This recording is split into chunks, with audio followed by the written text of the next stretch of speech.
आज से हम आपका रिवाइज्ड क्लास शुरू करेंगे। इस रिवाइज्ड क्लास में हम करेंगे ये आपके साथ आपने जो चैप्टर्स पढ़े हैं उन चैप्टर्स का वो इम्पॉर्टेंट क्वेश्चंस जो आम तौर पे आपको एग्ज़ाम में पूछे जाएंगे उसको हम सॉल्व करेंगे। यानी उसको हम देखेंगे, उसके क्वेश्चंस किस तरह से अराइज होते हैं, उन क्वेश्चंस को आपके सामने रखेंगे और प्रीवियस में जितने क्वेश्चंस उस बेस पर पूछे गए हैं उनको हम यहाँ पर डिस्कस करेंगे। यहाँ पर आपके सामने पहला ही चैप्टर है, यानी आप जो पढ़ चुके हैं हम्द के बारे में, शबनम कमाली के बारे में, उसी से हम आपके सामने यहाँ पर सॉल्व करेंगे। और ये देख लीजिए कि यहाँ पर है इसके इम्पॉर्टेंट यानी अहम सवालात जिसको आप कहते हैं वेरी वेरी इम्पॉर्टेंट, VVI करते हैं, वही है। तो इस तरह से आपने जो पढ़े हैं हम्द, तो पहला क्वेश्चन आप कई क्वेश्चन पेपर में उठाकर देखिएगा तो ये पूछा गया है हम्द के लुग़वी माना क्या है। तो उसके यहाँ पर विकल्प देख लीजिए, ऑप्शंस देख लीजिए। एक है अंबिया की मदह, इसी तरह से दूसरा है फरिश्तों की सनाखानी, इसी तरह से नंबर 3 में है औलिया की तारीफ, नंबर 4 में है अल्लाह की तारीफ। तो कमेंट कीजिए, जल्दी से देख लीजिए। और इसका सही आंसर है अल्लाह की तारीफ। ये हम्द के लुग़वी माना है। इसी तरह से एक सवाल और है जो बहुत बार पूछा गया है, वो है कि शामिल निसाब हम्द का उन्वान क्या है, यानी टॉपिक हेडिंग क्या है उस जो निसाब में आपके हम्द शामिल किया गया है। ऑप्शन में है कि निदाए रब या सदाए जुल जलाल या हम्द खुदाए अज़्ज़ा वजल। इसी तरह से इनायतुर रहमान क्या है। तो इसका जो टॉपिक है हम्द है तो वो हम्द खुदाए अज़्ज़ा वजल है। ऑप्शन 3 है, ये है करेक्ट। इसी तरह से एक क्वेश्चन और जो कई बार पूछा गया है वो ये है कि शबनम कमाली का असल नाम क्या है। शबनम कमाली का असल नाम मुस्तफ़ा कमाल है या मुस्तफ़ा रज़ा है या मुसहफ़ी ज़िया है या ग़ुलाम अली है। तो मुस्तफ़ा रज़ा शबनम कमाली है। जो पैदा हुए हैं वो भी क्वेश्चन पूछा जाता है। यहाँ पर है कि जिस नज़्म में खुदाए रब्बुल इज़्ज़त की सिफ़ात बयान की जाए उसे क्या कहते हैं, यानी क्वालिटी ऑफ गॉड्स जिसमें पेश की जाती हैं उसके बारे में बात करते हैं। तो वो किस सिन्फ में पेश करते हैं, क्या वो मनक़बत में है या फिर नात में या कसीदा में या हम्द में।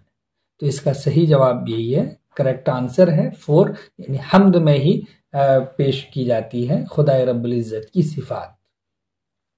और एक सवाल ये है, इसमें से कई क्वेश्चन से इस सवाल के बेस पे पूछे जा सकते हैं। यहाँ पर एज अ एग्जाम्पल ये दिया गया है, यहाँ पर नाम लिखा गया है रियाज़े अक़ीदत ... उसके बाद है का मजमुआ है, यानी किस चीज़ का मजमुआ है ये रियाज़े अक़ीदत।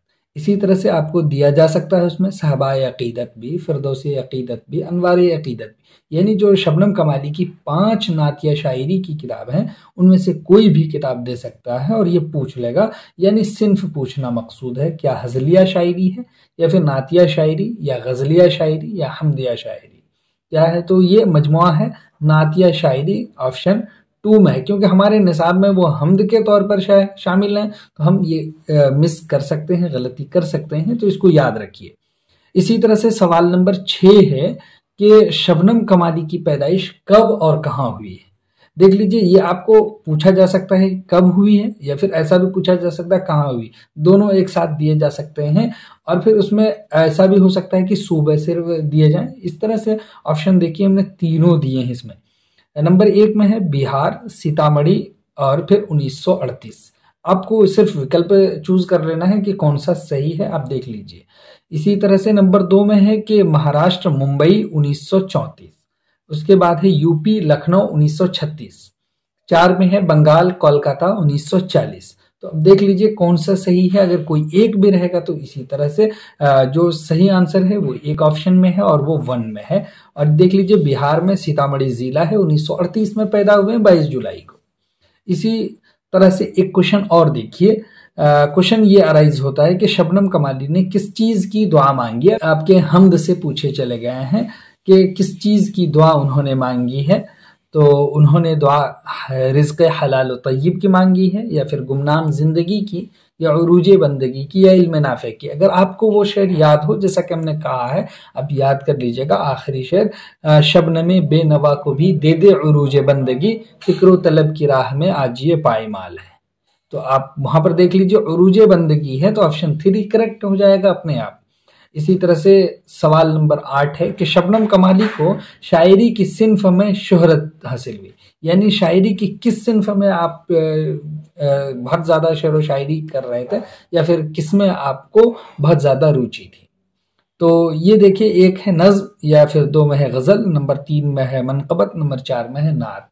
तो आप देख लीजिए 5 किताबें हैं उसमें नात में, तो नातिया शायरी से आपको बहुत ज़्यादा उनसियत और लगाव थी, इसी सिन्फ शायरी में आपको शोहरत भी हासिल हुई है। सवाल नंबर 9 है, ये बहुत इंपॉर्टेंट सवाल है। सवाल नंबर 9 कह रहा है कि जिस नज्म में किसी भी शख्स के औसाफ हमीदा यानी क्वालिटी हम पेश करें, उनकी सिफात बयान करें, उसके बारे में बात करें, वो क्या कहलाते हैं?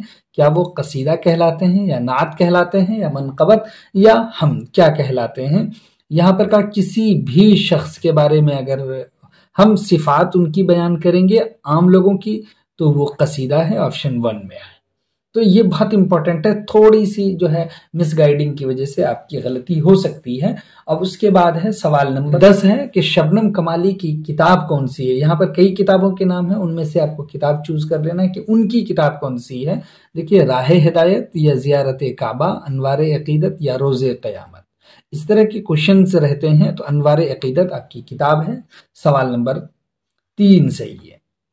सवाल नंबर 11 है कि शबनम कमाली को जुल्मते दहर में किस चीज की तलाश है। आपने वो शेर आपने पढ़े हैं, आपको शबनम कमाली की अगर हम याद हो, तो वहां पर देखिए कहा है कि जुल्मते दहर में हमें नूरे सहर की तलाश है, लुत्फो करम की एक नजर मौला ये अर्ज़ हाल है। तो यहाँ पर देखिए ऑप्शन आपको वहीं से मिलेगा, क्या है? नूरे सहर, या शमए हिदायत, या आराम क़ल्ब जा, या हादिये बरहक। किस चीज की उनको यानी तलाश है? तो नूर सहर की तलाश है, ऑप्शन 1 में है। सवाल नंबर 12 है कि दहर के माना क्या है। एक लफ्ज पूछ ले, ये बहुत बार पूछा गया है। दहर के माना क्या? दुनिया, दिन, आखिरत, सुबह।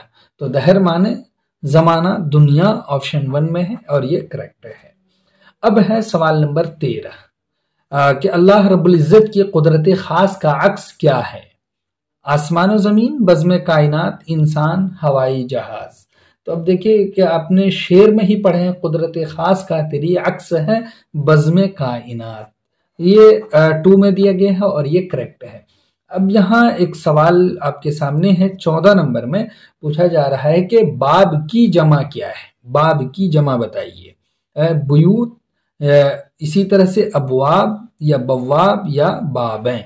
तो बाब की जमा अबवाब है, ऑप्शन 2 में है, और बाब मानी है दरवाजा।